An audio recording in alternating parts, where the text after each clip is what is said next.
बिस्मिल्लाहिर्रहमानिर्रहीम। अस्सलाम वालेकुम डियर स्टूडेंट्स। आज हम असम्बली लैंग्वेज फंडामेंटल्स के बारे में कुछ डिस्कस करेंगे। चैप्टर नंबर 3 है। इसमें जो 3.1 आर्टिकल है उसमें बेसिक जो है असम्बली लैंग्वेज के जो एलिमेंट्स हैं वो उसने बताए हैं। इंटीजर कांस्टेंट है, इंटीजर एक्सप्रेशन में है, real number constant, character constant, string constant, reserve word, identifier, brackets, instruction. तो इन टॉपिक्स पर मुश्तमिल जो है वो हमारे असेंबली लैंग्वेज के एलिमेंट्स होंगे। उसके बाद इन्हीं पॉइंट पे इनके जो है वो एग्जांपल्स होंगी। उनमें एडिंग 3 इंटीजर है, प्रोग्राम लिस्टिंग है, आउटपुट है, डिस्क्रिप्शन है, टेम्पलेट्स है। तो इसको हम स्टार्ट करते हैं। सबसे पहले उसने बताया कि basic elements of assembly language. तो उसने बताया कि chapter 2 give you some essential basic of computer hardware, specific knowledge of IA32 architecture. Now it's time to get practical and apply that knowledge. If you were a cook, I would now showing you around the kitchen, explaining how use mixture, grinder. ये उसने example दी है कि मतलब उसने बताया कि आपने chapter 2 में, चैप्टर 1 में कंप्यूटर हार्डवेयर के बारे में, सॉफ्टवेयर के बारे में, लैंग्वेजेस के बारे में, machine language, high level language के बारे में डिस्कस किया है। उसके बाद जो कंप्यूटर के आर्किटेक्चर हैं, IA32, IA64, इसके बारे में हमने डिस्कस किया है। तो उसने एग्जांपल दिया कि अगर आप एक कुक हैं तो आप जो है वो किचन में जब आप जाती हैं तो आपको मल्टीपल जो है वहाँ पे चीज़ें नज़र आती हैं। वहाँ पे मिक्सर है, ग्राइंडर है, नाइफ्स हैं, स्टोव हैं, वगैरह वगैरह। तो यहाँ पे भी असेंबली लैंग्वेज में जो है वो मिक्सर है। अब वो मिक्सर किस चीज़ का है? ये जो अभी मैंने आपको एलिमेंट्स बताए हैं असेंबली लैंग्वेज के, तो इन चीज़ों का जो है वो मिक्सर है। सबसे पहले है integer constant. An integer constant or integral literal is made up of optional leading sign, one or more digits, and optical suffix character called radix indicating the number base. अब ये देख लें कि इसमें एडिशन और सब्ट्रैक्शन जो है वो डिजिट्स और रेडिक्स को शो कर रहा है। Microsoft syntax notation is used throughout this chapter. Element within square bracket are optional. Square bracket में जितने एलिमेंट होंगे वो हमारे पास ऑप्शनल होंगे। Element with in brace, brace में हमारे पास जो एलिमेंट हैं require a choice of one or enclose element separate by and character. Elements in italic denote item which have noun definition और डिस्क्रिप्शन। तो ये इस डिजिट्स के बारे में इसने थोड़ा सा बताया हुआ है। अब इसको मजीद हम देखते हैं। द रेडिक्स में be one of following expression upper और lower case. H hexadecimal, Q O octal, D decimal, B binary, R encoded real, T decimal alternate, Y binary alternate. तो ये उन्होंने कुछ केसेस बताए हैं रेडिक्स के हवाले से। अगर इस तरह के जो है वो सिंबल आ जाएं तो इट्स मीन कि ये वाले वो वर्ड्स होंगे। If no radix is given, the integral integer constant is assumed to be decimal. उसने बताया कि अगर रेडिक्स जो है हमारे पास गिवन नहीं है तो जो इंटीजर कांस्टेंट होगा वो हमने डेसिमल लेना है। सम एग्जांपल डिफरेंट रेडिक्स 26 है वो डेसिमल है, और 26 के साथ अगर डी है इट्स मीन के जैसे कि ऊपर हमने ये मेंशन कर दिया है। तो उसने बताया कि अगर रेडिक्स नहीं है तो फिर क्या होगा, वो जो है वो डेसिमल होगा। तो अगर है तो फिर तो ऑलरेडी जो है वो हमें पता चल रहा है। अब ये बाइनरी में नंबर लिखा हुआ है, साथ बी लिखा हुआ है, इट्स मीन कि ये बाइनरी नंबर है। 42 है कोशेंट है, ऑक्टल में होगा 42 O octal. 1 AH hexadecimal, 0A3H hexadecimal. तो ये कुछ साइन है जो कि उसने ऊपर भी और नीचे जो उसने डिस्क्राइब किए हैं। Hexadecimal constant beginning with a letter must have a leading zero to prevent assumers from interpreting it is an identifier। उसके बाद है इंटीजर एक्सप्रेशन। ये जो है कांस्टेंट होंगे, कांस्टेंट की जो है वो वैल्यू फिक्स होती है, वो चेंज नहीं होती। एक्सप्रेशन जो है वो हमेशा देख लेते हैं डेफिनेशन में। N integer expression is a mathematical expression involving integer value and arithmetic operator. Expression must evaluate to an integer which can be stored in 32 bit 0 to आगे उन्होंने ये बिट दी गई है ff into h तक। The arithmetic operator are listed in table 3। हम देखते हैं ये ऑपरेटर होंगे, ये उनके नेम है और ये उनके लेवल हैं। सबसे पहले है parenthesis और ये इसकी जो है वो ऑपरेटर है, इसका सिंबल है, राउंड ब्रैकेट भी इसको कहते हैं। तो इसका लेवल जो है 1 होगा। उसके बाद है प्लस और सब्ट्रैक्शन है, ये है यूनरी प्लस एंड माइनस, इसका लेवल 2 है। मल्टीप्लाई और डिवीजन है, लेवल 3 है। मॉडुलस लेवल 3 में होगा। ये भी मॉडुलस में जो है वो डिवाइड भी इसे कहते हैं समटाइम, जब आपका आंसर जो है वो रिमाइंडर में आना हो। उसके बाद एडिशन सब्ट्रैक्शन जो है वो लेवल 4 में होगा। Procedure refer to the implied order of the operation when an expression contains two or more operators. The order of operator is shown on the following expression। अब इन्हीं चीज़ों को उन्होंने एक्सप्रेशन की सूरत में कैसे हमने यूज़ करना है वो इस तरह हो सकता है 4 + 5 × 2। अब इसमें देखें सबसे पहले जो मैथमेटिकल जो रूल है वो मल्टीप्लाई पहले होगा, फिर बाद में एडिशन होगा। 12 - 1 mod 5, तो सबसे पहले मॉडुलस होगा, उसके बाद सब्ट्रैक्शन होगी। -5 + 2 यूनरी माइनस है, उसके बाद एडिशन होगा। उसके बाद है राउंड ब्रैकेट में 4 + 2 + 6, तो सबसे पहले क्या होगा, एडिशन होगा। मीन्स के राउंड ब्रैकेट जो है वो सबसे पहले सॉल्व होगी। Following are example of valid expression and their values. तो इनको भी हम दे देते हैं 16 / 5। अब देखें जब 5 को 16 पे डिवाइड करेंगे, 5 3 टाइम 15 1 रिमाइंडर होगा, तो हमारे पास जो वैल्यू है ना वो 3 है, मतलब 3 टाइम डिवाइड होता है तो वो हमारा आंसर आएगा। सेम इसी तरह माइनस इंटू 3 + 4 × 6 - 1, तो सबसे पहले क्या होगा, -3 -4 हो जाएगा, मल्टीप्लाई 6 - 1, ये 5 आ गया और ये 7 आ जाएगा, क्योंकि जब वैल्यू दोनों जो है वो माइनस की हो जाएंगी तो उनका जो प्रोसेस होगा वो एडिशन का होगा। 7 आ गया और 5, तो ये 7 टाइम जो है वो 35 आ जाएगा। इसी तरह -3 + 4 × 6 - 1, तो सबसे पहले जो है वो मल्टीप्लाई ये होगा, 24 आएगा, 24 में से ये 4 माइनस हो जाएगा तो ये 20 आंसर आ गया। 25 mod 3, तो अब ये जब हम इसको डिवाइड करेंगे तो हमारे पास आंसर जो है वो रिमाइंडर में 1 आएगा। 3a टाइम जो है वो आएगा 24, 1 जो है वो हमारे पास रिमाइंडर में आ जाएगा। It is a good idea to use parentheses in an expression to clarify order of operation. तो ये उसने बताया कि जो parentheses हैं इनका इस्तेमाल हमें इस बात की सहूलत देता है कि सबसे पहले हमने parentheses को सॉल्व करना है।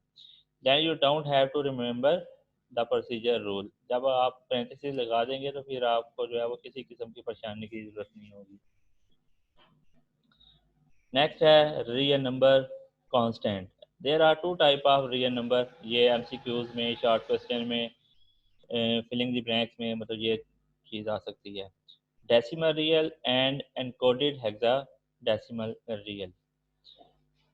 A decimal real constant contain a sign following by an integer। ये बहुत इंपॉर्टेंट बात उसने बताई है। जो डेसिमल रियल है कांस्टेंट जो है वो एक इंटीजर को जो है वो फॉलो करता है। Decimal point and integer that expression a fraction and an exponent. Sign उसमें इंटीजर है, उसके बाद इंटीजर एक्सपोनेंट है। This is how we describe the sign and exponent. हमारे पास साइन कौन सा है, प्लस का और माइनस का है। एक्सपोनेंट में क्या है जी, एक्सपोनेंट, उसके बाद ब्रेस आ जाएगी, अगर सबसे पहले स्क्वायर ब्रैकेट है, उसके बाद ब्रेस है, और हमारे पास जो ऑपरेटर होंगे वो प्लस का और माइनस का होगा। The sign is optional and choice are plus and minus. Following example of valid real constant: 2 point plus 3.0 minus 44.2 e plus 0.5 या 0.5 26 डॉट 26.e5। तो ये हमारे पास जो है वो रियल नंबर कांस्टेंट होंगे। At very least, there must be a digit and a decimal point. Without a decimal point, it would just be an integer constant.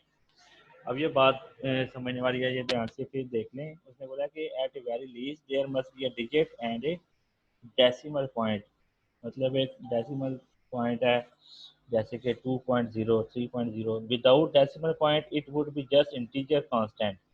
इसके बगैर, ये जो आपको पॉइंट नज़र आ रहा है, अगर किसी भी डिजिट में ये नहीं है तो ये क्या होगा, इंटीजर कांस्टेंट।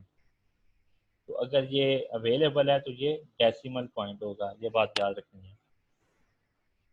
उसके बाद दूसरी जो इसकी टाइप है वो है encoded real. You can specify a real constant in hexadecimal as encoded real if you know the exact binary representation of the number the following, for example encoded 4 byte real representation of decimal plus 1.0।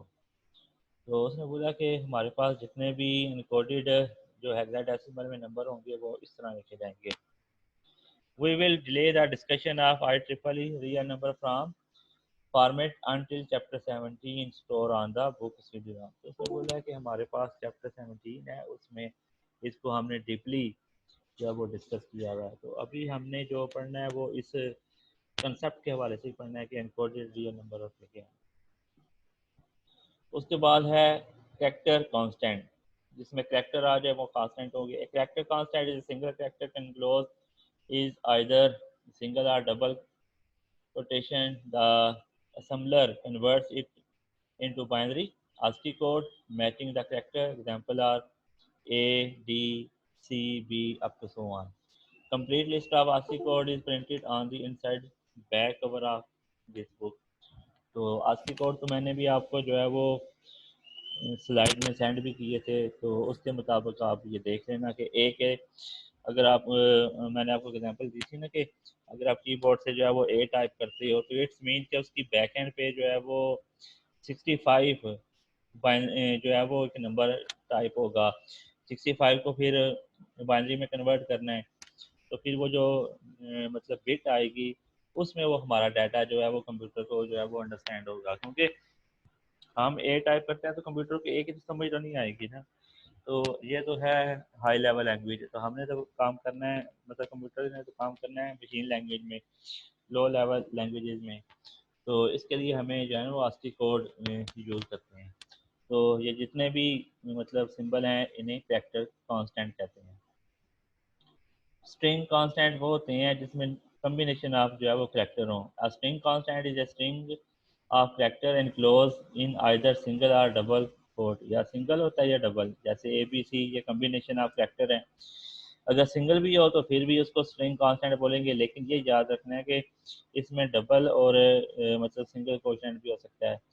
Good night, जैसे कि हम message किसी को wish करते हैं, good night, good morning, happy birthday वगैरह वगैरह, तो ये सारे के सारे स्ट्रिंग कांस्टेंट होंगे। Embedded quotes are permitted when used in the manner showing by following example। तो उसने ये बताया हुआ है कि हमारे पास जो एक स्टेटमेंट है, this is not a test say good night.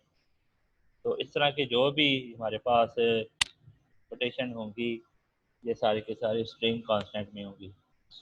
Reserve word, Assembly language has a list of words called reserved words. These have special meaning and can only be used in their correct content context. Reserved word can any of following. तो उसने बताया कि assembly language में reserve word भी होती हैं जिनका कुछ खास जो है वो इस्तेमाल होता है, इसको हम देखते हैं। इंस्ट्रक्शन निमोनिक्स, जैसे कि मैंने आपको फर्स्ट लेक्चर में बताया था कि हम जो है वो प्रोग्रामिंग में कीवर्ड यूज करते हैं, such as move, add, multiply, which correspond to built-in operation performed by Intel processor।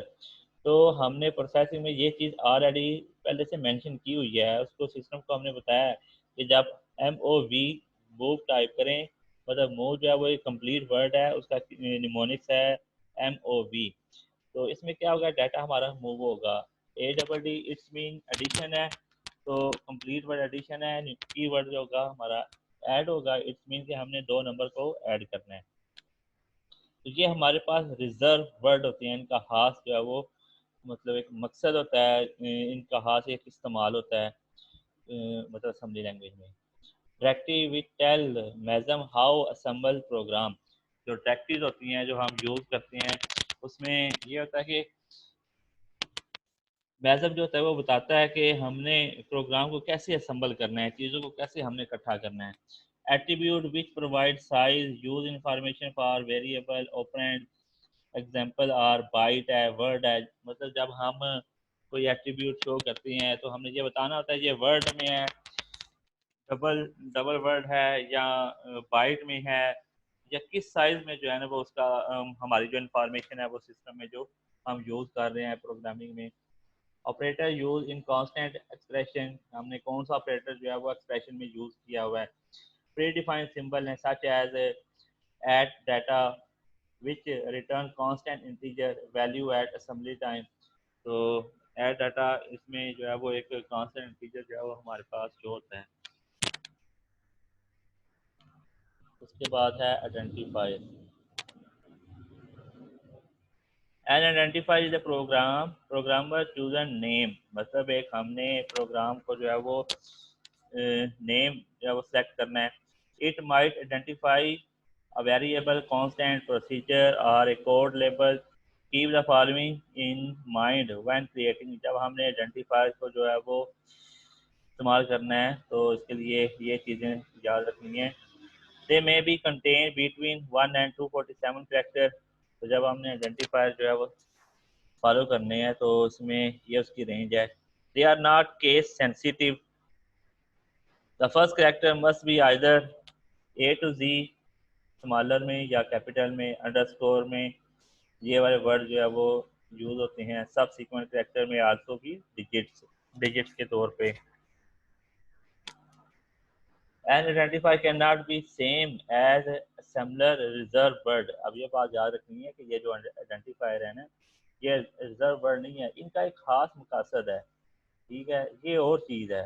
ये इसमें हमने बताना होता है कि हमारी इसमें रेंज क्या है, हम कौन सी रेंज में हम अपना डाटा या वैल्यू लिख सकते हैं। इसमें हमने ये बताना होता है कि अल्फ़ाबेटिक में हमने कौन सी रेंज में हमने वैल्यूज लिखनी है, कौन सी अल्फ़ाबेट यूज़ कर सकते हैं। सेम इसी तरह कौन कौन से हम फैक्टर जो है वो यूज़ कर सकते हैं आइडेंटिफिकेशन के लिए। Avoid using a single at sign as the first character because it is used extensively by the assembler for predefined symbol। तो उसने बताया कि जो ऐड का साइन है ना, इसको आपने सिंगल यूज नहीं करना, क्योंकि सिंगल यूज करेंगे जैसे ये ऐड डाटा, तो इसकी मीनिंग जो है वो चेंज हो जाएगा। तो इसको हमने कैसे यूज करना है, जैसा कि उसने बताया हुआ, here are some identifier. Var one variable one है, काउंट है, ठीक है।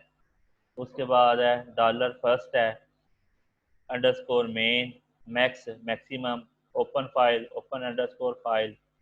अब यहाँ पे ऐट डबल है ना, तो सिंगल हम यूज़ नहीं करेंगे, सिंगल यूज़ करेंगे तो उसका मीनिंग जो है वो चेंज हो जाएगा, वो रिजर्व वर्ड में मीनिंग आ जाएगा।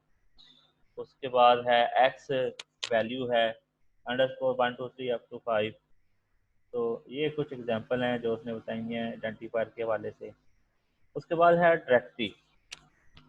A directive is a command that is recognized and acted upon by the assembler as the program source code in being assembled। जो हमारा प्रोग्राम जो है वो सोर्स कोड में सबमिट हो रहा होता है, तो उसको जो है वो रिकग्नाइज करने के लिए हम डायरेक्टली यूज़ करते हैं। Directly use defining logical segment, choosing memory model, defining variable, creating procedure. ये वो चीज़ें हैं जिस मकसद के लिए हम डायरेक्टरी को यूज़ करते हैं। ये बहुत इंपॉर्टेंट बात है। वो क्वेश्चन ऐसे भी पूछ सकता है कि why we use directory in assembly language. तो हमने बताना है कि चूजिंग मेमोरी मॉडल, हमने एक मेमोरी मॉडल चूज करना होता है, वेरिएबल को डिफाइन करना होता है, प्रोसीजर जो है वो क्रिएट करने होते हैं, और मल्टीपल इसके जो है वो इस्तेमाल है।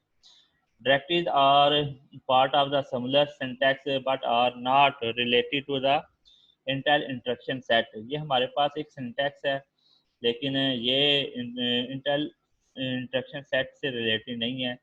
Various assembler may generate identical machine code for the Intel processor, but their set of directories need not to be same। तो उसने बताया कि हमारे पास जो assembly वेरियस जो असम्बलर हैं वो आइडेंटिकल मशीन कोड को जनरेट करते हैं। अब ये किस मकसद के लिए करते हैं? इंटेल की प्रोसेसिंग के लिए। लेकिन उनका जो सेट होता है डायरेक्टरी के, वो एक जैसा नहीं होना चाहिए, वो डिफरेंट होना चाहिए। Different capitalization of the same directory are assume to be equivalent. तो उसने बताया कि अगर वो सेम हो जाएंगी तो उनका जो नाम है वो एक जैसा हो जाएगा, जबकि हमने नाम जो है वो चेंज रखना है। For example, assembler does not recognize any difference between dot data और डॉट डाटा। अब देखें ना, ये वो डिफरेंस है जिसकी हमने ऊपर ये बात बताई है कि इंटेल जो है वो सेम कोड को जो है वो नहीं पहचान सकेगा। अब इसमें कंप्यूटर को जो है वो असेंबली लैंग्वेज को या जो भी सिस्टम है उसको अंडरस्टैंड नहीं हो पाएगा कि डॉट डाटा और कैपिटल डॉट डाटा में क्या फ़र्क होगा। एंड अगर इस तरह मतलब लिखें कि फर्स्ट कैपिटल और बाकी स्मॉल है, तो हमने जो है वो इसमें जो है थोड़ा सा फ़र्क रखना है। Example, dot data directly identify the area of program that contain variable। उसने बताया कि जो डॉट डाटा है, ये जो डायरेक्टरी है, ये इस बात की जो है वो आइडेंटिफाई करेगी कि प्रोग्राम जो है वो उसका एरिया कौन सा है जहाँ पे वो वेरिएबल एग्जिस्ट कर रहा है। Dot data the code directly identifier the area program that contain instruction. तो जो कोड है वो इस बात की आइडेंटिफाई करेगी कि हमारा जो प्रोग्राम है उसकी कौन कौन सी इंस्ट्रक्शन उसमें अवेलेबल है। जहाँ पे वेरिएबल है और कोड में इंस्ट्रक्शन आ जाएंगी। Pro directly identify the beginning of procedure. मतलब हमने ये बताना है कि इसमें कौन कौन सा जो है वो आइडेंटिफायर यूज हुआ है। It would take a very long time to learn directly measure, so we will necessarily concentrate on the few or the most essential। तो ये उसने बताया कि हम यहाँ पे शॉर्ट शॉर्ट चीज़ें को डिस्कस मतलब करेंगे। फर्दर जो डेप्थ में अगर जाना है तो अपेंडिक्स डी ये एक टॉपिक उन्होंने दिया है, तो वहाँ पे आप इसको कंप्लीट या वो देख सकते हैं। Instruction, an instruction is a statement that executed by the procedure at runtime after program has been loaded into memory and started। an instruction contain four basic part। मतलब इंस्ट्रक्शन का काम क्या होता है कि कोई भी जो जैसे कि हम डाटा कंप्यूटर को देते हैं तो उसको हमने ये बताना है कि भाई हमने इसको क्या करना है। लेट्स सपोज हम a प्लस बी करते हैं, a की वैल्यू लिखते हैं, उसके बाद b की वैल्यू लिखते हैं। तो हम कंप्यूटर को इंस्ट्रक्शन दे रहे हैं, तो जब प्रोग्राम लोड होगा तो हम एक ऑपरेटर यूज़ करेंगे, एडिशन का, सब्ट्रैक्शन का, मॉड का, वट। तो रन टाइम पे जो हम इंस्ट्रक्शन देंगे एग्जीक्यूशन के लिए, वो हमारी इंस्ट्रक्शन कहलाएगी। उसकी जो वो चार टाइप्स हैं, चार उसके पार्ट्स हैं। टाइप्स नहीं कहेंगे, पार्ट्स कहेंगे। लेबल ऑप्शनल है, मतलब ज़रूरी नहीं है। इंस्ट्रक्शन निमोनिक्स है, ये बहुत ज़रूरी है, मतलब जो हमारे कीवर्ड होते हैं। ऑपरेंड है, जाहिर है ऑपरेंड होंगे तो एग्जीक्यूशन होगी। कमेंट्स है, आप कमेंट्स करें या ना करें ये हमारे पास ऑप्शनल है।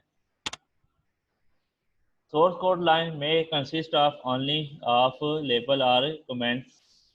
Following diagram show the standard format of instruction. तो उसने बताया कि ये सबसे पहले लेबल होगा, फिर निमोनिक्स यूज़ करेंगे, फिर ऑपरेंड होंगे, उसके बाद कमेंट आप कर सकते हैं। उसके सबसे पहले आप वन बाय वन उसने जो है वो डिस्क्राइब किया हुआ कि लेबल क्या होता है। Label is identified that act as a place maker for the either instruction or data in process of scanning a source program. मतलब जब हम प्रोग्राम सोर्स प्रोग्राम जो होता है उसको जब स्कैन करते हैं उसकी प्रोसेसिंग होती है। Assembler assign a numeric address to each program statement. तो जो हमारा असम्बलर है जो कि कोड को जो असेंबल करता है वो हर प्रोग्राम के स्टेटमेंट को जो है वो एक एड्रेस देता है। A label place just before instruction imply the instruction address. Instruction address से पहले जो हमारे पास स्टेटमेंट होगी वो लेबल होगी। Similarly A label place just before a variable imply the variable address. इसी तरह अगर इंस्ट्रक्शन है तो इंस्ट्रक्शन एड्रेस से पहले, वेरिएबल है तो वेरिएबल एड्रेस से पहले वो इम्प्लाई होगा। वाई वो यूज, तो ये उसने बताया कि हम ये क्यों यूज करते हैं। We could directly reference numeric address in our program code. हमारा जो प्रोग्राम का कोड होता है ना उसको हम डायरेक्टली एक्सेस हासिल करने के लिए, रेफरेंस देने के लिए न्यूमेरिक एड्रेस यूज करते हैं। For example following the instruction move 16 bit word from the memory location 00200 to the AX register. अब ये एक लेबल उसने बता दिया है, मूव AX मतलब AX में वैल्यू मूव करानी है, 00 ये इसका एड्रेस है। तो इस तरह हम जो है वो यूज करते हैं। But when new variable are inserted in program, मतलब एक और प्रोग्राम जो है वो यूज करते हैं, तो फिर हमने कैसे करना है। Subsequent variable automatically change reference such as 0020 would have modified manually, उसको हम मॉडिफाई कर सकते हैं। तो फिर उसमें जब हम इसमें एडिशन करेंगे मूव AX माई वेरिएबल, तो इस तरीके से हम जो है वो लेबलिंग करेंगे। फिर कोड लेबल होता है। A label in code area of program where instruction are located must end with a colon factor. ये देखें, ये टारगेट है, मूव AX BX है, डॉट है, जंप टारगेट। तो उसने बताया कि in this content label are often your target और जंप और looping instruction. For example following jump instruction transfer control to the location mark with the label name target. यहाँ पे हम जो है वो लूप हमने लगाई हुई है कि हमने हमारा एक टारगेट है और हमने टारगेट को लेबल लगा दिया है, मूव करें AX BX में, और दरमियान में हमारा वो फंक्शन होगा वो जंप करेगा तब तक जब तक हमारा वो टारगेट जो लेबल है वो अचीव ना हो जाए। A code label can share same line with the instruction or it can be line by itself. Target move AX BX target colon. Data label. Data label क्या है जी। If a label is use data area program, मतलब अगर कोई programme का जो area है जिसमें जहाँ पे डाटा एग्जिस्ट कर रहा है तो वो डाटा लेबल होगा। Here is example first byte 10। Label means are creating using rule identify already shown in section 3.1.7. Data label name must be unique with same source file। जो सोर्स फाइल का name होगा उसके मुताबिक जो है वो काम होगा। If an For example, you have a label name first, then you cannot have another label name first। मतलब ये है कि जब आपने फर्स्ट एक लेबल आपने मेंशन कर दिया है किसी प्रोग्राम में, तो आप दोबारा फर्स्ट को यूज नहीं कर सकते, उसके लिए आपने कोई और वर्ड जो है वो यूज करना है। उसके बाद इंस्ट्रक्शन निमोनिक्स है, ये आपको पता है, मैं बार बार बता चुका हूँ कि असेंबली लैंग्वेज में हम निमोनिक्स वर्ड यूज करते हैं, की वर्ड यूज करते हैं। मूव होता है, मूव के लिए एक वैल्यू दूसरी में, ऐड होता है दो वैल्यू को एडिशन करने के लिए। इस तरह सब्ट्रैक्शन है, मल्टीप्लाई है, जंप मतलब न्यू लोकेशन के लिए हमने जंप कराना है। कॉल के लिए कॉल ए प्रोसीजर मतलब फंक्शन को कॉल कराना है। ऑपरेंड, ऑपरेंड क्या है आपको पता है कि जो वैल्यूज होती हैं वो ऑपरेंड होती हैं। इन assembly language N assembly language instruction can be between 0 and 3 operand, each of which can be a register, memory operand, constant operation in output port। उसके बाद है वी विल लीव डिस्कशन, इसको छोड़ दें आगे आ जाए। A memory operand is specified either by the name of variable or by a register that contains the address of a variable। A variable name implies the address of variable instruction the computer reference। तो ये इसने बताया हुआ है कि हम कौन कौन से ऑपरेंड यूज करते हैं, किस मकसद के लिए यूज करते हैं। आप देखें ये 96 है, कांस्टेंट वैल्यू है। 2.4 है, ये एक कांस्टेंट एक्सप्रेशन दी हुई है। ये बात रखनी है। और कांस्टेंट और कांस्टेंट एक्सप्रेशन में फ़र्क है। जहाँ पे भी ऑपरेटर आ जाए, दो वैल्यू हो, दरमियान में ऑपरेटर हो, वो एक्सप्रेशन आपकी होगी। उसके बाद EX ये एक रजिस्टर है, काउंट है ये एक मेमोरी है, तो ये हमारे जो है वो ऑपरेंड होंगे। अब STC ये मतलब एक इंस्ट्रक्शन है, set carry, ST set carry, C for carry, carry flag है। उसके बाद INC मतलब यहाँ पे क्या है, ऐड इंक्रीमेंट हो रहा है, किस में हो रहा है, AX में। मूव काउंट मतलब काउंट जो है वो एक वेरिएबल है, मतलब एडिशन के लिए, मेमोरी लोकेशन के लिए, किस में हो रहा है, BX में काउंट हो रहा है, मूव। उसके बाद है कमेंट। कमेंट का मैंने आपको बताया कि हमने ये शुरू में भी पढ़ा था। हमारे पास जो भी कोडिंग होती है उसमें हमने ये देखना होता है कि हम इस कोड में क्या करने जा रहे हैं, एडिशन करने जा रहे हैं, फंक्शन कॉल करने जा रहे हैं, या उसमें एग्जीक्यूशन करने जा रहे हैं, वेरिएबल डिक्लेयर करने जा रहे हैं। तो जिस मकसद के लिए हम वो फंक्शन डिक्लेयर करेंगे, हम वहाँ पे वो कमेंट करेंगे। सिंगल लाइन का भी मैंने आपको मेथड बताया हुआ कैसे करते हैं, डबल लाइन का भी मैंने आपको बताया था कि कैसे मतलब करते हैं comment. This is line as a comment, this line is also a comment, we can use any other symbol comment and this line। तो ये इसने बताया हुआ है किस तरह आप जो है वो कमेंटिंग कर सकती हैं। उसके बाद ये क्वेश्चन है, इसको आप अच्छे तरीके से, ये जो मैंने अभी आपको टॉपिक्स पढ़ाए हैं ना, वो पढ़ेंगे तो ये आपको सारे के सारे ट्रू फॉल्स क्लियर हो जाएंगे। उसके बाद है 3.2 एग्जाम्पल, मैंने आपको बताई थी कि जो हमने ऊपर डिस्कस किया है उन्हीं के एग्जाम्पल है। प्रोग्राम लिस्टिंग क्या होता है, इस time to look that first working program we promise you in this chapter introduction real traversal travel, it just add subtract three integer using CPU। मतलब उसने बताया कि हम इसमें जो है ना वैल्यू को ऐड करेंगे, सब्ट्रैक्ट करेंगे। एट द एंड क्या होगा, register display on the screen, result जो है वो स्क्रीन पे शो हो जाएगा। Title add subtract dot ASM assembler, this program add the subtract 32-bit integer include Irvine 32 dot in, increment होगा C में, dot code main program procedure. अब move क्या है, ये उसने एड्रेस बता दिया है, EX जो है रजिस्टर है, तो रजिस्टर में हमने ये एड्रेस दिया गया है, वैल्यू को मूव कराना है, ऐड कराना है इस एड्रेस में, इस रजिस्टर के जरिए।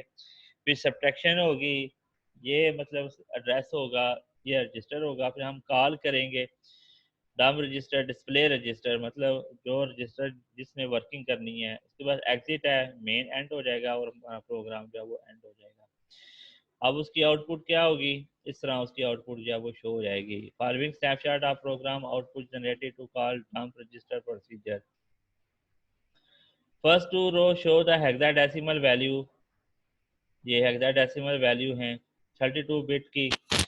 Notice that EX equal to 000300H value produce by addition and subtraction, मतलब ये जो हमें वैल्यू मिली है ये हमने एडिशन किया है और सब्ट्रैक्शन की है।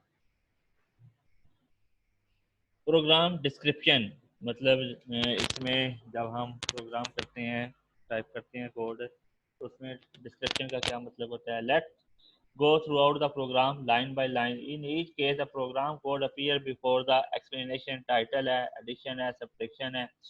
title क्या होता है, directly mark with the entire line as a comment। You can put anything you want to this line। this program add मतलब उसने बताया ना कि हमारा जो प्रोग्राम है उसकी क्या डिस्क्रिप्शन होती है, उसमें क्या क्या चीज़ें हम डिस्क्राइब कर सकते हैं। तो सबसे पहले टाइटल होगा, टाइटल में हमने बताना है कि इस प्रोग्राम में हम ये काम करने जा रहे हैं।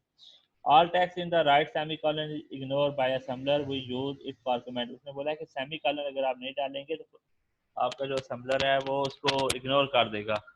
तो ये जो सेमीकोलन है ये भी उसकी डिस्क्रिप्शन में शामिल है। Include directly copy necessary definition and set of information from text file name Urbane 32 dot increment C located the assembler include directly, the file is described in chapter 5। इसका चैप्टर 5 में हम डिस्कस करेंगे। Just आप ये देख लें कि ये इंक्लूड डायरेक्टरी जो होती है ये आपका डाटा जो है वो कॉपी करती है।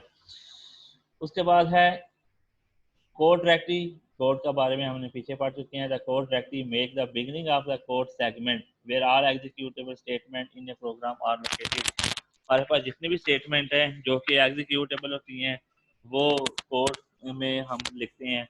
उसके बाद प्रोसीजर है main pro the procedure see directly identify beginning of procedure. कोई भी जो मतलब हमारा लेट्स सपोज एक प्रोग्राम है उसमें हम एक कोड टाइप करते हैं, उसमें जो प्रोसीजर है जो कि प्रोसेस होगा, मतलब एडिशन है तो एडिशन एक प्रोसीजर है, मल्टीप्लिकेशन है तो मल्टीप्लिकेशन एक प्रोसीजर है।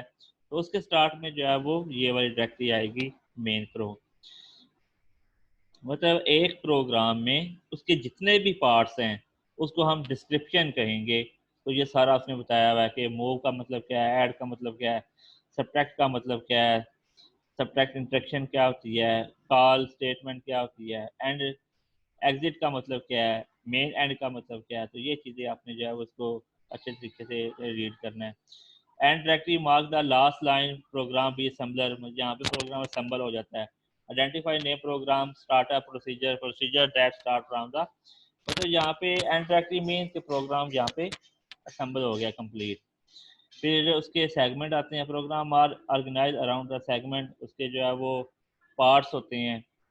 Add sub program start of the procedure in main coding style, coding मतलब हमने कैसे करनी है। Capitalize nothing except perhaps initial letter be identified in C. फिर कैपिटलाइज एवरीथिंग, मतलब सब वर्ड्स को कैपिटल करना है या कैपिटल नहीं करना। Use capital letter for assembler reserve word, ये जो पीछे हमने रिजर्व वर्ड पढ़े हैं उसमें पूछा कि use capital letter. Capitalize assembly language directory and operator. उसके बाद है अल्टरनेट वर्जन ऑफ एड सब, मतलब अगर आपने एड सब का एक अल्टरनेट वर्जन है तो हम देख सकते हैं उसमें क्या उसने लिखा हुआ है। You may have look at sub program and wondered exactly what was the inside the arwine32.increment file. Make your coding more convenient. We hide a quite few details that will be covered later in the book. उसने बोला कि हम कुछ चीज़ों को जो है वो हाइड कर देते हैं ताकि आपकी जो कोडिंग है वो फ्लेक्सिबल हो जाए, ऑर्गेनाइज हो जाए। इसको फर्दर जो है वो उसने बोला कि हम नेक्स्ट चैप्टर में हम डिस्कस करेंगे। Understandably, you or your instructor prefer create program that do not depend on include file। तो वो जो चीज़ें हम हाइड करते हैं उस पर जब उतना खास डिपेंड नहीं होता। Let's suppose title add and subtract, assembler में हम इस तरह लिखेंगे this program add subtract 32 bit integer, ये तो उसका टाइटल हो गया। फिर हमने क्या करना है कि .386 मॉडल फ्लैट हमने यहाँ पे कॉल करना है प्रोग्राम को। स्टैक उसमें हमने लिख दिया। ये चीज़ें जो है वो आप हाइड कर सकते हो। एग्जिट प्रोसेस प्रो टू, उसके बाद DW एग्जिट कोड, ये जो कोड है उसने बताया कि आप इसको जो है वो हाइड कर सकते हो। असल आपकी चीज़ ये है जो मेन कोड होता है। मेन प्रोसीजर है, मूव एक्स है, एडिशन है, सब्ट्रैक्शन है, कॉल करना है, इन्वेक है। मेन आपका यहाँ पे आपका जो है वो असम्बल जो मतलब कोड असम्बल होता है यहाँ पे ख़त्म हो जाएगा और उसके बाद एंड में आपका पूरा जो प्रोग्राम है वो एंड हो जाएगा।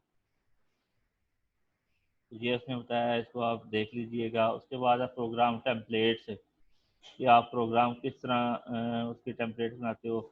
Assembly language program have a simple structure with some small variation. When you begin write and assemble your own program, मतलब जब आप प्रोग्राम लिखते हो, help start with the empty shell program that has all basic element in place. You can avoid the redundant typing, the filling missing, मतलब वहाँ पे कुछ code होता है आपने वहाँ पे जस्ट फिलिंग करनी होती है। लेट्स सपोज टाइटल प्रोग्राम है, टेम्पलेट्स बनी हुई है, ठीक है। आपने टाइटल प्रोग्राम किस मकसद के लिए वो आप वहाँ पे लिख दें। प्रोग्राम की डिस्क्रिप्शन है, आथर है, डेट क्या है, रिवीजन मतलब दोबारा कब रिवाइज हुआ है, डेट उसकी लिखनी है, मॉडिफिकेशन किसने की है। उसके बाद आपका डाटा कौन सा है, वहाँ पे वेरिएबल डिक्लेयर करने हैं। मेन प्रोसीजर आपने वहाँ पे लिखनी है, एग्जीक्यूशनेबल इंस्ट्रक्शन लिखनी है। फिर एग्जिट है, फिर मेन में प्रोग्राम में चले जाएंगे। एडिशनल कोई चीज़ है, प्रोसीजर है तो वहाँ पे लिख दें। अदरवाइज आपका प्रोग्राम ख़त्म। फिर यूज़ कमेंट है, कमेंट आपने लिखने हैं। तो ये आपके जो है ना आपका जो प्रोग्राम टेम्पलेट्स है इसमें ये चीज़ें आती हैं। तो इस चीज़ को अच्छे तरीके से डिस्कस करें, पढ़ें। ठीक है, ये क्वेश्चन कुछ दिए गए हैं कि इन sub at sub program what is the meaning of include रेक्टी का मतलब क्या है। ये जो चीज़ें हमने यहाँ पे पढ़ी हैं इन्हीं के रिलेटेड ये क्वेश्चन है, बहुत इंपॉर्टेंट है। तो इसको अच्छे तरीके से पढ़ें। जिस क्वेश्चन की समझ ना आई आप मुझसे पूछ लीजिएगा। उसके बाद फिर नेक्स्ट आर्टिकल को देखते हैं। तब तक के लिए अल्लाह हाफिज़।